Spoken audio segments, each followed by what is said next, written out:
अगर आपका बच्चा पढ़ने नहीं बैठता है तो पहले ये समझिए कि कोई भी बच्चा पढ़ाई से नेचुरली दूर नहीं भागता है। वो उन चीजों से भागता है जो उसे बोरिंग लगती हैं, जो उसे प्रेशर देती हैं या जो उसे डिफिकल्ट लगती हैं। तो मैं यहाँ आपको कुछ प्रैक्टिकल स्टेप्स बता रहा हूँ जो बच्चे को पढ़ने में हेल्प करेंगी।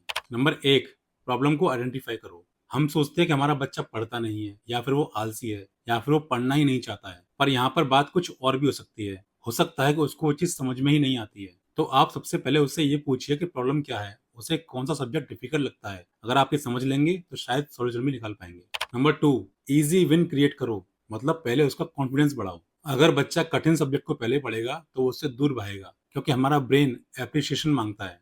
जब हमारा ब्रेन ये देखता है कि हम किस चीज में अच्छा कर रहे हैं तो हमारा ब्रेन और हम उसे करना चाहते हैं। इसीलिए हमेशा उस सब्जेक्ट से शुरू करो जो उसको पसंद है या जो उसको इजी लगता है। नंबर तीन, सेटिंग हैबिट बिल्ड करो। हम हमेशा फोकस करते हैं कि बच्चा कितनी देर बैठा, कितना पढ़ा, लेकिन हमें शुरू में फोकस करना चाहिए कि बच्चा चाहे थोड़ी देर के लिए बैठे लेकिन एक फिक्स टाइम पर बैठे।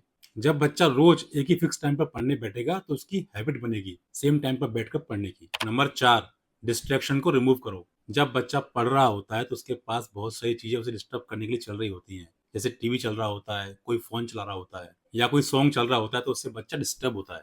जैसा एनवायरनमेंट होता है बच्चे का बिहेवियर भी ऐसा ही हो जाता है। इसीलिए हमें बच्चे को ऐसा एनवायरनमेंट देना है जिसमें बच्चा आराम से पढ़ाई कर सके। नंबर पाँच, बच्चे के साथ बैठो। दूर से मत बोलो कि पढ़ ले, टाइम हो गया है, पढ़ ले।